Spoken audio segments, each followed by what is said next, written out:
The Moonflower and the Midnight Wish. पहाड़ों और सितारों के बीच छिपे एक शांत से गांव में एलारा नाम की एक छोटी सी बच्ची रहती थी। वो बाकी बच्चों से थोड़ी अलग थी। एलारा को रात से प्यार था। जब सब सो जाते वो अपनी खिड़की के पास बैठ जाती, चांद को निहारती और अपने सपने उसे एक दोस्त की तरह फुसफुसाकर सुनाती। लेकिन एलारा के पास एक राज था। हर रात ठीक आधी रात से पहले उसकी खिड़की के बाहर एक चांदी जैसा फूल खिलता। उसे मूनफ्लावर कहा जाता, एक दुर्लभ जादुई फूल जो सिर्फ तब खिलता जब चांदनी उसे एक खास कोण से छूती। एक रात जब एलारा ने चांद से फुसफुसाकर कहा कि वो कुछ और बनना चाहती है, कुछ जादुई, तो मूनफ्लावर पहले से कहीं ज्यादा चमकने लगा। एक नरम सी हवा उसके कमरे में आई जो अपने साथ एक सरगोशी लाई। अपनी इच्छा मांगो, ऐ सितारों की बच्ची, लेकिन सोच समझ कर, क्योंकि जादू हमेशा कीमत मांगता है।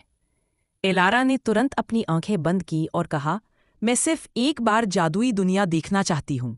अचानक मूनफ्लावर की पंखुड़ियां पूरी तरह खुल गईं और उसके अंदर से एक चमकता हुआ रोशन दरवाजा प्रकट हुआ।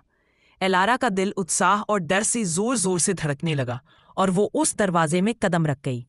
वो चांदनी जंगल में पहुंच गई, जहां पेड़ सितारों की धूल से चमक रहे थे और प्राणी प्राचीन भाषाओं में फुसफुसा रहे थे। परियां हवा में नाच रही थीं। एक यूनिकॉर्न, एक सींग वाला घोड़ा उसके सामने झुका और आसमान ऐसे रंगों से भरा था जिनके नाम एलारा को भी नहीं पता थे। लेकिन जल्दी ही उसे एहसास हुआ कि कुछ ठीक नहीं था। यहाँ वक्त वैसे नहीं चलता जैसे उसके गांव में। जो से 1 घंटा लगा। वो असल में वहां 3 दिन बीत चुके थे। उसके माता पिता उसे ढूंढ रहे थे, रो रहे थे, गांव के हर कोने में उसका नाम पुकार रहे थे। एलारा रोने लगी। वो जादुई दुनिया को छोड़ना नहीं चाहती थी, लेकिन उसे अपने परिवार की बहुत याद आ रही थी। तभी एक चमकती हुई परियों की रानी प्रकट हुई और बोली, एलारा, हर बच्चा जादू लेकर पैदा होता है। वो जादू जगहों में नहीं, उनके अपने अंदर होता है। तुमने एक सच्चे दिल से इच्छा मांगी और अब तुम्हें चुनना होगा। हमेशा के लिए यहाँ रहो या वापस जाकर ये जादू अपने दिल में लेकर जाओ। एलारा ने घर लौटने का फैसला किया। एक आखिरी रोशनी की लहर के साथ तो फिर अपनी खिड़की के पास थी। मूनफ्लावर मुरझा चुका था। जादू का दरवाज़ा गायब हो गया था, लेकिन कुछ बदल चुका था। जब एलारा ने अपने बिल को छुआ तो उसे एक चमक महसूस हुई, जादू जो अब उसके अंदर था। उस रात के बाद उसकी कहानियां दूसरों के सपनों को जगाने लगी।